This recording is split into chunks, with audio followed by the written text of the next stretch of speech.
Hello friends, welcome to our channel. तो इस video में हम डिस्कस करते हैं कि निधि कंपनी जो लोगों की ऑलरेडी रजिस्टर हैं और उनका या तो उन्होंने NDH4 फाइल नहीं किया है या फिर दोस्तों NDH4 आपका रिजेक्ट हो गया है। और अगर आपका NDH4 रिजेक्ट हो गया है या फिर आपने फाइल नहीं किया है और आपकी कंपनी है एज पर ओल्ड निधि रूल, यानी कि दोस्तों आपकी कंपनी है अप्रैल 2022 से पहले की रजिस्टर, तो दोस्तों आपको अपना काम अब जो है बंद कर देना है, क्योंकि ROC सभी कंपनीज को नोटिस सर्व कर रहा है कि भैया आपने अपना NDH4 फाइल नहीं किया है। वैसे तो ये हमें काम तभी बंद कर देना चाहिए अगर ड्यू डेट निकल जाती है NDH4 फाइल करने की, लेकिन अगर आप अभी भी काम कर रहे हैं तो एटलीस्ट अब आपको बंद कर देना चाहिए अगर आपका NDH4 रिजेक्ट हो चुका है या फिर आपने फाइल नहीं किया है और आपकी कंपनी है रजिस्टर एज पर ओल्ड निधि रूल।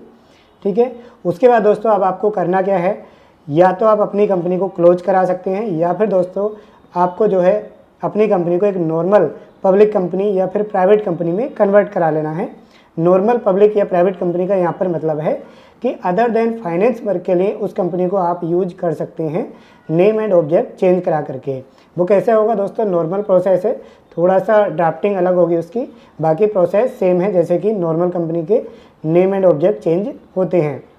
ठीक है, बेनिफिशियल क्या रहेगा, क्या सर क्लोज करना बेनिफिशियल रहेगा हमारे लिए, फ़ायदेमंद रहेगा, या फिर चेंज कराना नेम एंड ऑब्जेक्ट चेंज कराना रहेगा? तो दोस्तों क्लोज कराना वैसे सही रहेगा। नेम एंड ऑब्जेक्ट चेंज कराना उनके लिए फ़ायदेमंद होगा जिनका बिजनेस है अच्छा खासा और किसी फील्ड में अदर देन फाइनेंस। लेकिन अगर आपका फाइनेंस से अलग कोई काम है ही नहीं है तो दोस्तों आपके लिए कोई फ़ायदेमंद नहीं है, आपको क्लोज कराना ही बेस्ट होगा। अब कई लोग कहते हैं कि सर यहाँ पे क्लोज कराना ज़रूरी है या फिर ऐसे ही छोड़ दें, ऐसे ही क्लोज हो जाएगी। तो दोस्तों ये बहुत बड़ी आप गलती कर रहे हैं। वैसे तो कंपनी एक्ट के हिसाब से अगर किसी कंपनी की 3 साल तक फाइलिंग नहीं होती है तो वो कंपनी ऑटोमेटिक स्ट्राइक ऑफ में चली जाती है और उसके सभी डायरेक्टर डिफ़ॉल्टर हो जाते हैं।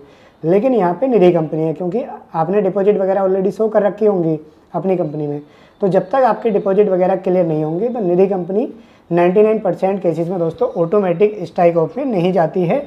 और अगर किसी की चली भी जाती है, अगर डिपॉजिट वगैरह क्लियर हैं, तो दोस्तों आपके जो डायरेक्टर हैं वो डिफ़ॉल्टर हो जाएंगे और फिर वो किसी और कंपनी में एक सर्टेन टाइम तक डायरेक्टर या शेयर होल्डर नहीं बन पाएंगे। तो दोस्तों अगर आपकी कोई कंपनी है और ओल्ड रूल के अकॉर्डिंग थी, या तो NDH4 फाइल नहीं हुआ या फिर NDH4 रिजेक्ट हो चुका है, तो या तो उस कंपनी को कन्वर्ट करके एक नॉर्मल कंपनी की तरह चला लें या फिर दोस्तों आप उस कंपनी को क्लोज या फिर स्ट्राइक ऑफ करा दें, यही बेस्ट रहेगा। ऐसे ना छोड़ें बिल्कुल भी, उसको क्लोज जरूर करा दें। और इस समय काफ़ी क्लोज हो रही है निधि कंपनी, आप जो है अपने कंसल्टेंट से कंसल्ट कर सकते हैं और क्लोजिंग के लिए दोस्तों प्रोसेस कर सकते हैं। अब बात आती है कि सर ऐसी कंपनी जो न्यू रजिस्टर हुई है, यानी कि न्यू रूल्स के अकॉर्डिंग रजिस्टर हुई है, यानी कि दोस्तों अप्रैल 2022 या फिर उसके बाद में रजिस्टर हुई है, ऐसी कंपनी का क्या करना है? तो दोस्तों NDH4 जिनके अप्रूव हो गए, वैसे तो 2-4 कंपनी के ही हुए हैं, वो तो काम कर सकते हैं, उन्हें कोई दिक्कत नहीं है। लेकिन जिनके रिजेक्ट हो गए हैं या फिर जिन्होंने दोस्तों फाइल ही नहीं की है अभी तक किसी भी रीजन से, चाहे तो MCA के पोर्टल ने अलाउ नहीं किया हो क्योंकि उनकी कैपिटल वगैरह कंप्लीट नहीं थी, या फिर कोई टेक्निकल रीजन आ गया, या फिर डायरेक्टर अवेलेबल नहीं थे, XYZ कुछ भी रीजन है, यानी कि या तो फाइल नहीं हुआ है या फिर रिजेक्ट हो गया है, तो दोस्तों वो भी अपनी कंपनी को जो है या तो स्ट्राइक ऑफ करा लें या फिर नेम एंड ऑब्जेक्ट चेंज करा करके नॉर्मल कंपनी की तरह वर्क कर सकते हैं।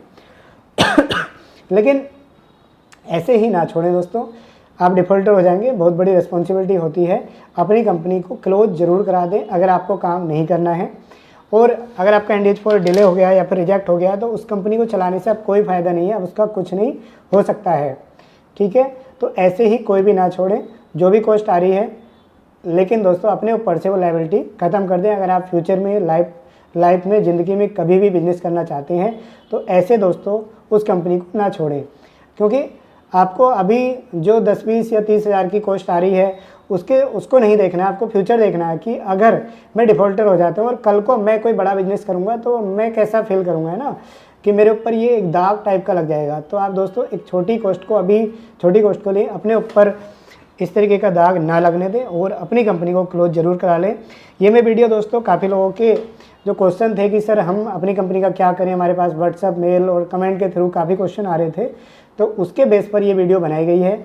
और CRC में भी क्लोजिंग की अच्छी खासा अभी काम चल रहा है, क्योंकि दोस्तों अब जो है ROC से सारा मैटर जो है स्ट्राइक ऑफ का वो पहुंच गया है, सेंट्रली पहुंच गया है, सेंट्रल रजिस्ट्रेशन सेंटर मानेसर में जो दिल्ली NCR में पड़ता है वहाँ पर पहुंच गया है। अब वहीं से सारी एप्लीकेशन प्रोसेस हो रही हैं।